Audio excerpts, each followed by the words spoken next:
So on that note, Bernie, we're excited to hear, who is this gal that we're going to be listening to today? Funny you should ask that question. So, Tara Azulay's bio. Here we go. Tara began her career with a small staffing agency and ended up spending 17 years with the firm Excel and then Altus HR, which became one of Canada's leading staffing and recruitment firms. Tara launched the firm's presence in Toronto in '96 as VP of Regional Director in Site Development and Operations. She grew the organization to a 20 million plus in revenues with 4 locations in the GTA and Vancouver areas. Tara and her young family relocated back into the nation's capital, Ottawa, and she's launched an Ottawa chapter of Mom's Cafe Network.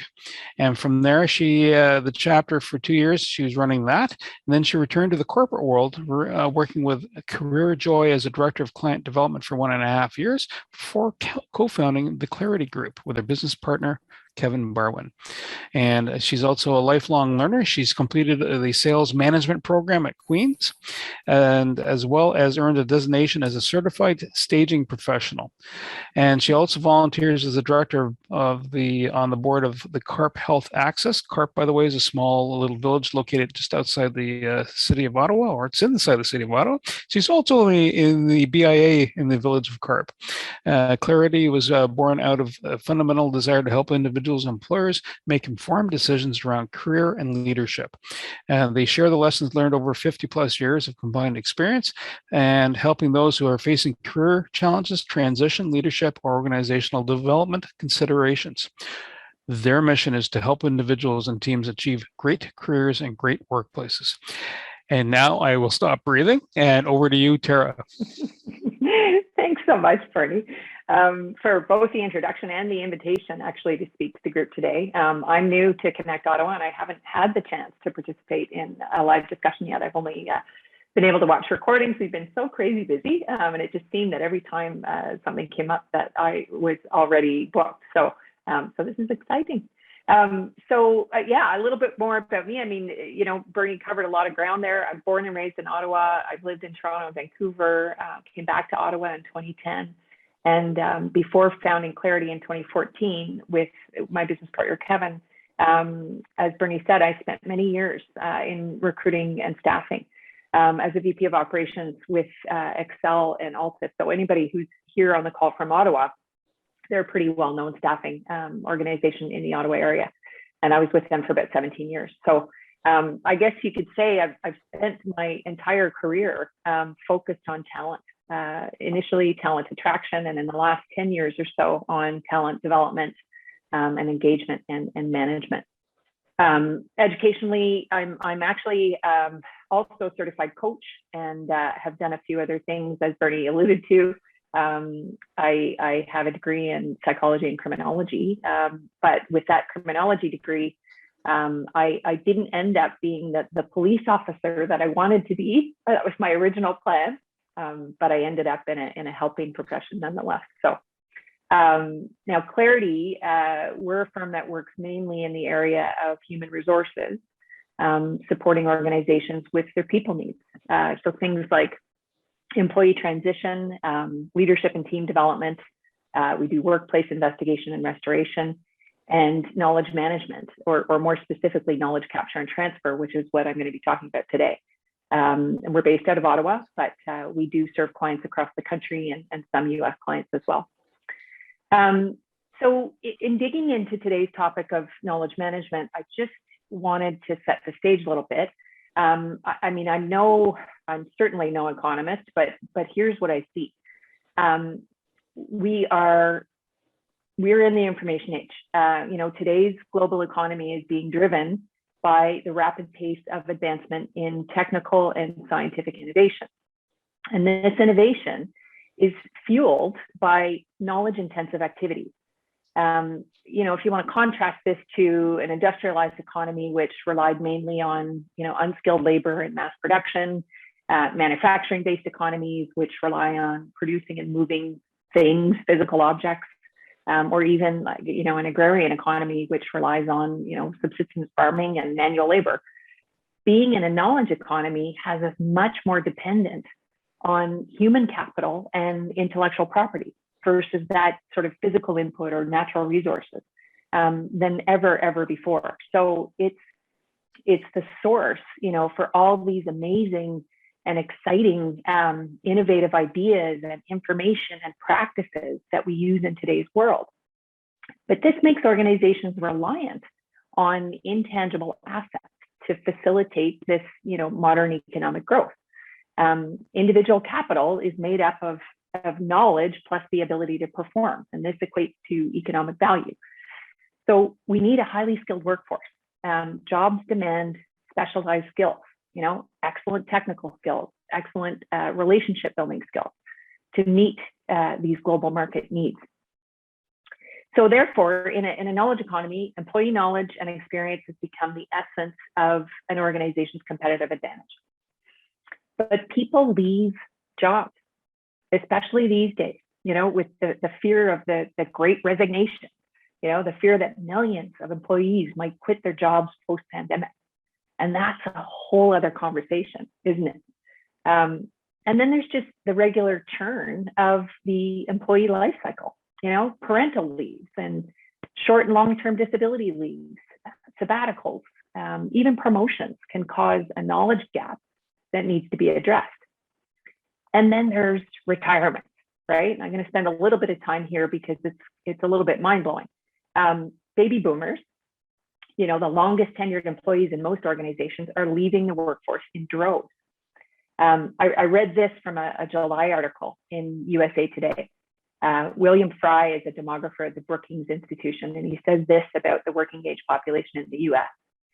A fundamental long-term drag on the working age population is the exit of the enormous baby boom generation from the labor force. The number of people ages 65 and over will probably jump 30% over the next decade. We've never really been in this type of situation before. There's just not enough young adults to replace the people who are leaving. And the article goes on to say that the situation's been exacerbated this year by a spate of early retirement. Sharp gains in stock prices and home values, despite the deep pandemic recession, have made it easier for many older Americans, and I would say Canadians as well, to leave the workforce early. Roughly 2.6 million people who were working before the pandemic are retired and not searching for a job. And this is according to the Federal Reserve Bank of Dallas. So this, coupled with low immigration and historically low employee engagement, creates the perfect storm, leading to increased employee migration. So there's the decline of the working population, and then there's a war for talent, right? So right now, we're seeing organizations around the globe facing an acute shortage of talent. And I'm not sure how many of you do the hiring for your organizations, but even if you don't, I think we all know, and we've heard, obviously, that the war for talent is pretty intense right now, and it's going to intensify even more. Simon Lyle, who is the managing director of Randstad, Rise Smart in the UK, and Randstad's a fairly well-known staffing company. He said, many people expected the pandemic and its economic aftermath would mean that the war for talent was over, but it's not. The war for talent is a strategic organizational challenge and a critical driver of performance. Competitive advantage comes from having better talent. Recognizing the strategic importance of human capital is critical, whatever the state of the economy, because of the enormous value that better talent creates. So highly skilled employees, top performers, and especially strong leaders are the sought after commodities. So if we have to work so damn hard to attract these people, what are we doing once we have them? Because they're likely not going to stay for very long regardless. I'll throw another stat at you. For 2020, Stats Canada showed that the average tenure across all occupations is 106 months. That's basically 2 years. So now we know this is fed by the younger generations who are, simply more a nomadic workforce. So they don't stay in their positions for long periods of time. But there's this ongoing risk all the time of that knowledge and experience, for whatever reason, walking out the door. And so we have to capitalize on our employees' talent in the short term that they're going to be with us. Organizations have to be prepared for much higher turnover, so whether it's retirees leaving or, and more competition for talent and this more nomadic millennial workforce. So are organizations prepared? The picture is not pretty. Research indicates that fewer than 40% of companies make any effort at all to capture the knowledge and experience that their people have and pass it on before those people leave the organization. So each time an employee transitions out of your team or your organization, they take their knowledge with them. And much of this information is probably not found in any manual or procedure or policy or job description. And so this leaves you and your organization at risk for loss of valuable core knowledge or IP, having to invest limited time and resources to reestablish it, and potentially, costly errors or omissions. So companies have to take action now to counter this, right? Firstly, by improving employee engagement so that they minimize the early loss of valued employees. And, employee engagement, it's a whole other beast. So we're not going to go there today, but certainly a topic of interest. And then secondly, by capturing the knowledge of their most valuable employees in a consistent and formalized and systematic way. So organizations that act now to capture institutional memory will have a clear competitive advantage. And that's where knowledge management processes come in. So how you access, manage, and share your expert resources. Why guess, when you can know? So take action now to understand and catalog and direct your knowledge resources. And I suggest looking at 3 areas. Firstly, succession planning. So, high-performing organizations have detailed plans to outline how the organization is going to develop and invest in people so that they're ready when they're needed. And so you need to capture those firsthand insights, often only known by your experts. Start with your job description. How do you ensure you hire the right person when the job description isn't even accurate or relevant? So you have to codify that in-depth knowledge. And the combination of that implicit or that tacit level knowledge, the personal wisdom, the experience, the insight, the intuition, of your experts, that and a clear understanding of what the ideal role looks like in the future will ensure sustainable performance during periods of change or transition. Secondly, fortify your new employees. The stakeholders in your organization expect that your leadership has taken appropriate action to transfer the most important experience. And you don't know what you don't know, but your experts do. So reduce the relearning of your known core knowledge in your IP by capturing and codifying their knowledge using the correct language and priority and context. Establish the knowledge gaps before the expertise is lost. When experts retire or leave for any other reason, you face a potential loss of quality and productivity. And you need to find and train an effective replacement. And so high-performing organizations need to quickly establish any known gaps with those successors coming in. This helps the successor identify what they don't know, and you can then close those gaps to give them the best shot of solid future performance in their new role. And lastly, talent management and engagement. So as our baby boomers retire, the challenge of promoting from within is becoming tougher, and it's leaving significant gaps in productivity and depth of experience. And so you need to know if your talent is ready to be promoted. Because if you don't, how do you promote from within? If you can understand how to rework roles so that work can be redistributed, you'll create development opportunities and reduce risk. And that makes hiring from within much easier. And then what about engagement? You'll increase engagement if you can help your employees get clarity on how to deliver on their job mandates.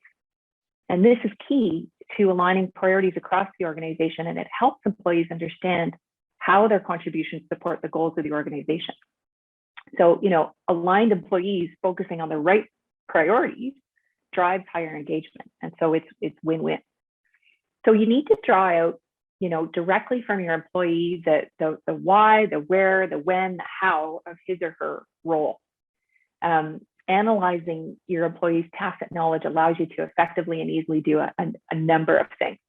Reprioritize key activities and mandates, identify gaps and overlaps in activities, mitigate potential risks, and that's at the individual, departmental, and organizational level.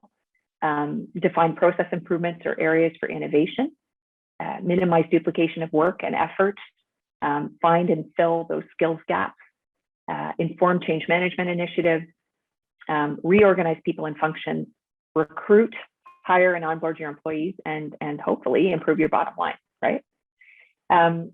So to sum things up, it's really important that organizations have a way to establish and maintain their history and knowledge, a way to manage role priorities, and a forum for acknowledging and celebrating employees and their contribution, which gives employees an opportunity to reflect and appreciate their contribution to the organization's success. It's sort of their legacy, right? An opportunity to demonstrate their legacy within your organization. So hopefully that's given you some food for thought when it comes to the importance of knowledge management. Clariti happens to have a 3-step solution that helps with this. So if anyone's interested, please feel free to reach out to me. I'd be happy to discuss it further. I think that we'll also myself or Bernie will put some additional information about that up on the site so that you can take a look. Like I say, absolutely feel free. I'll pop my contact details in the chat so that people can reach out. So thanks again for giving me the opportunity to talk to you today. It's been my pleasure. That was great, Tara. Thank you very much. So I have a question with your business. What is typically the size of a company that you work with? Oh, that's a great question. And there is no typical size because everybody has people problems, right? So we work with, we've worked with 2-person organizations before, right through to extremely large, thousands of employees. So it just depends. But yeah, that's what I like to say. Everybody has people problems. So that certainly gives us a lot of variety in our work. Okay. And I like what you were saying because it's so important, it's documenting all these resources that are leaving. And it's so true. I guess people are around for so long, they just think, oh, well, Joe's always going to be in the corner. And then all of a sudden Joe's gone. And really, it doesn't matter what age group, right? So that knowledge base is gone. So yeah, I harp on retirements a lot just because it's probably the biggest shock to the working population that we're heading towards. And I feel that people aren't alarmed enough about it. So I'm ringing the bell here. Cool. Okay, we've got a question from Sharon Rolfe. Go ahead, Sharon. Thank you, Tara, for your presentation. I am also a knowledge manager. And I want to throw in a couple ideas about this boomers because it's growing little by little, the interest to bring back boomers on a part-time, on special projects. It's like, just because they don't want to work 80 hours a week anymore, they might be very interested in working 10 or 20 hours a week to contribute and help that transfer of knowledge to the mentoring the people that will be taking their place. So there's getting to be a creative way to bridge that gap between leaving and sharing the knowledge that needs to be shared. So there are a lot of boomers, they don't want the stress anymore, but they do want to be of value. They want to be contributing. And as a retirement coach, I want to help people use their experience, their education, their talents to continue to contribute in meaningful ways in retirement. So that whole purpose and finding fulfillment in retirement is, I want to see billboards that say, boomers, what are you doing to come alongside your favorite charity? Or boomers, what are you doing to to find purpose, repurpose, because, golf 24/7 isn't really all that fulfilling. So true. So true. And I agree with you 100%. I mean, I think, where we're trying to catch it is before they actually leave the workforce, so that there's flow there. But having worked in recruiting, and we do a little bit of retirement coaching as part of our practice. Not a focus, but we do a little bit. And you're right. I mean, it's, there's so much wealth there in terms of being able to mentor, contribute, back to an organization. Again, maybe not on a full-time basis, but, I think if the pandemic's taught us anything, it's that, work is not going to look like it did before. It doesn't look like it did before, right? So people are contributing in many, many different ways. Awesome. Any other questions, comments for Tara? Yeah, I got one. Is there any website where we can visit and have a complete outlook of your services? Oh, absolutely. Yes. And I haven't popped it in the chat yet. I was just going to sort of wait and do that at the end. But yes, you can certainly go to our website. And like I say, Stefan, Bernie or I will pop some additional information in the Connect Ottawa platform as well about this in particular, this particular offering. That's great. Thank you. Oh, and Coach Solomon.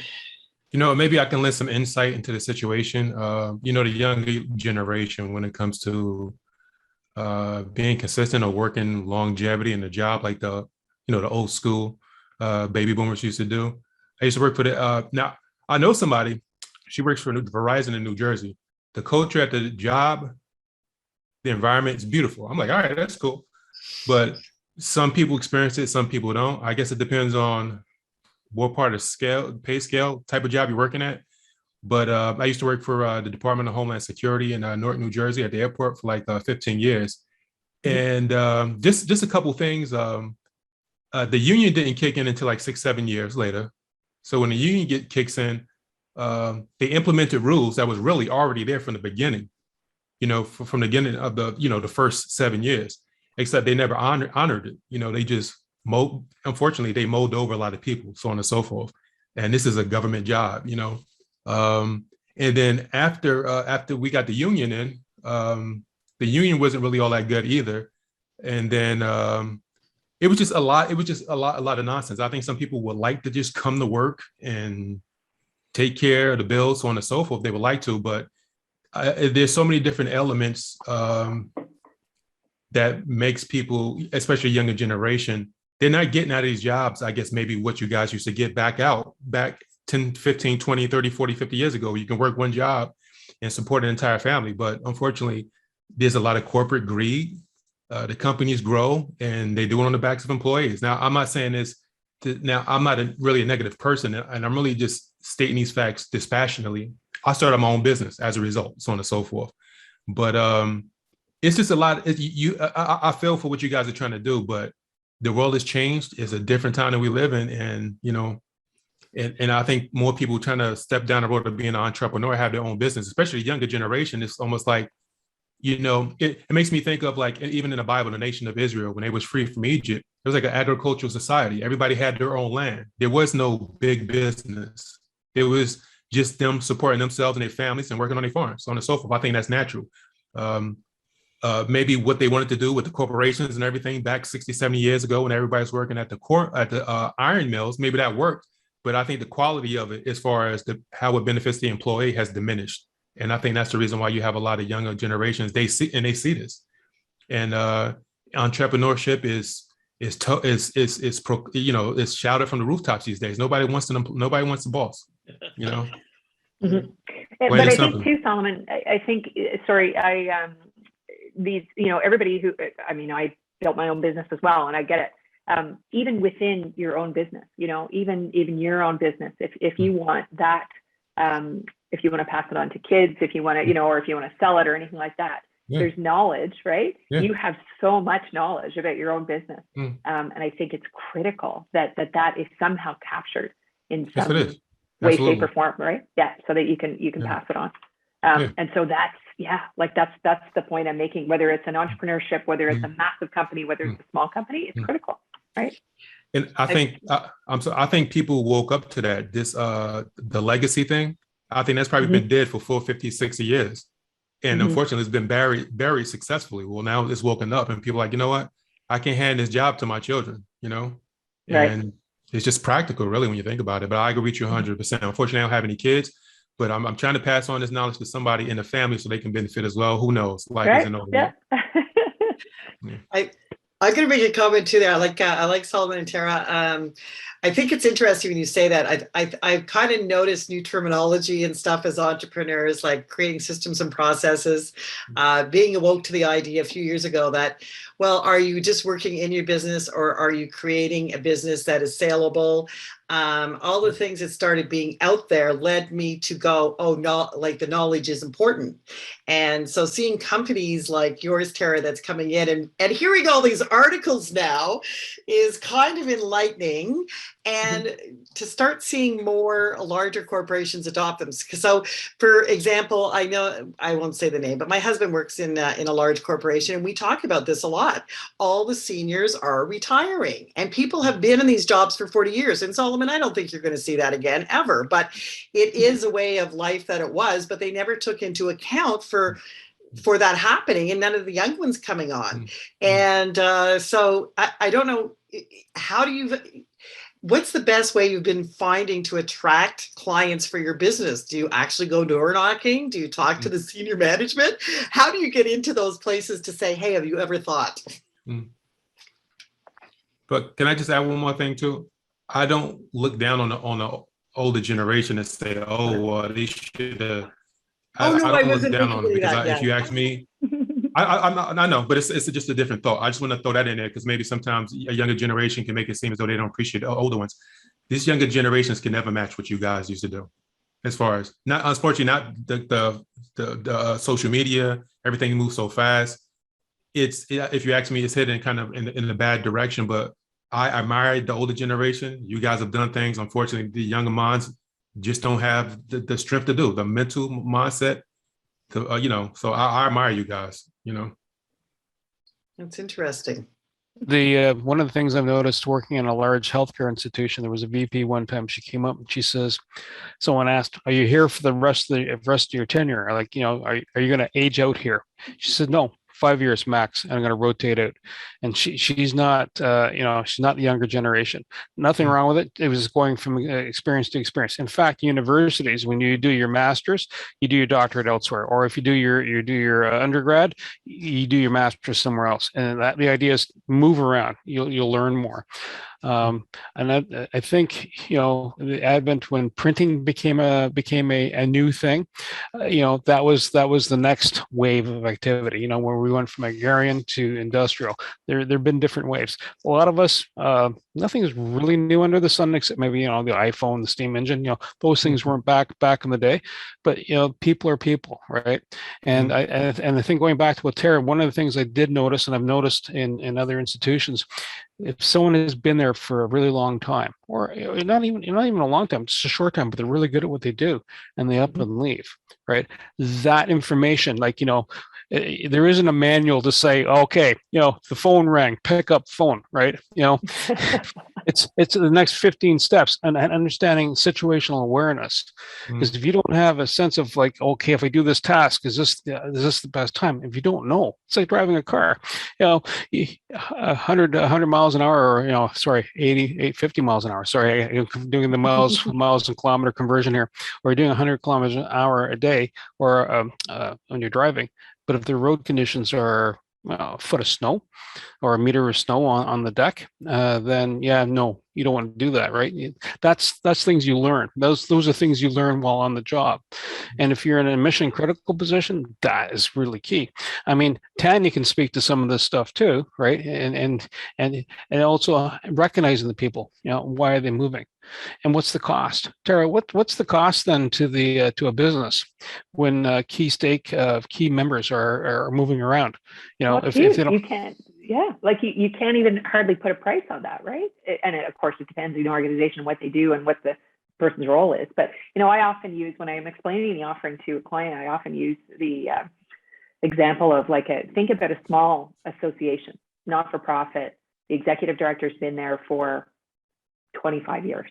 They have 2 staff members, and all of a sudden they decide not to come to work the next day for whatever reason. Let's say they win the lottery, right? It basically puts that organization in a position of potentially having to close their doors. If there's no, good system in place for transferring that information. And, we see it, unfortunately, we've had clients, pass away unexpectedly. They were in extremely, had been with their organizations for extremely long periods of time, or were in a very, very senior position. And we're the only ones that knew what they knew, with no system in place of transferring the knowledge. So it's important stuff. And I'm, as you can tell, probably I'm a little passionate about this. So what's the most effective way to transfer the knowledge? Well, I think it's extracting it from the horse's mouth, right?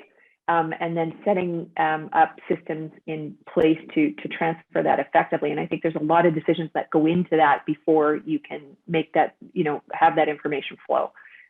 So, have you hired a replacement? Number one, that's the big one. And the best way to transfer information is to make sure the replacement is in place before the incumbent leaves, so that there's an opportunity for both of them to work together. I think that's the big thing, is having that crossover. Documentation, of course. And I'm obviously a little bit partial to our solution. But I think it's actually taking the time to have an external person interview the incumbent to give a very unvarnished view of what they do. Because if you've got, a lot of companies do exit interviews, right? And that's not just to understand, why the person's leaving, but also hopefully potentially to transfer some information. It's not good enough. When you've got an internal person questioning the incumbent, we call it varnished knowledge. There's a lot of assumptions that are made there about the knowledge being transferred. Whereas if you have an external person asking those questions, it's almost like a 5-year-old, right? Like, why, why does this happen, and why that, and why? So you get really, really, really deep into the person's experience. So, there's a number of different ways, and some organizations do have really good systems in place, or have whole departments that are dedicated to this, and that's fabulous. But I would say for the most part, especially in private sector, people are not well set up for this, and they're reacting after the fact. They're reacting when somebody comes in and says, I'm retiring, or I have a new job, and you've got 4 weeks notice. It's a much better exercise to do proactively. Sorry, Bernie. No, don't be. It almost sounds like what the apprenticeship programs are like, right? Like, if you're doing an auto mechanics, blacksmithing, or the typical ones, plumbing, construction, right? It's all apprentice based. You're gaining knowledge. Absolutely. Tara, I have a question. I don't mean to interrupt. Thank you, Bernie, for your question. Just to piggyback a little bit off of what Bernie was sort of asking you, I found myself in a very similar situation, working under contract for a small utilities company locally here in California. And what I noticed in terms of knowledge share was that they didn't have a real process for it. It was a small company, and my sort of take on it was they sort of bullied their employees into giving up certain information, but typically right around the time they wanted to maybe replace that person. How do we as small business owners avoid making employees feel less valued in the process of that knowledge exchange? Yeah, it's a great question. And I guess, we've always approached it as a celebration of the person's contribution, to the organization. So first and foremost, as I mentioned, this process, this knowledge capture process really is much better done proactively. So not waiting until you're in a situation where you want to, replace an employee or what have you. That's not where you want to be. So if you can approach it proactively by identifying, who are the key people in your organization, who are the key roles, or who has, extensive tenure with your organization, knows where the bodies are buried, that kind of thing, right? Identifying those critical people and roles, and starting there, starting the knowledge transfer there,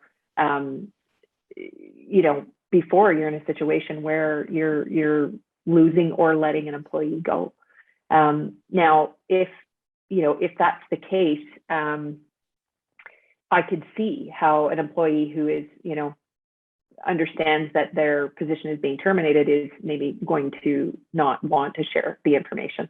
And I'm not sure, I think you have to address those situations one by one. I don't think there's any good advice necessarily that I can give you in that situation, because it's almost too late at that point, right? If the employee's got any sort of negative feelings about sort of what's happening with their role within the organization, you're at their mercy to share the information. So I think it's much better if you're approaching it in a very proactive way, and doing it organization wide, not just one position.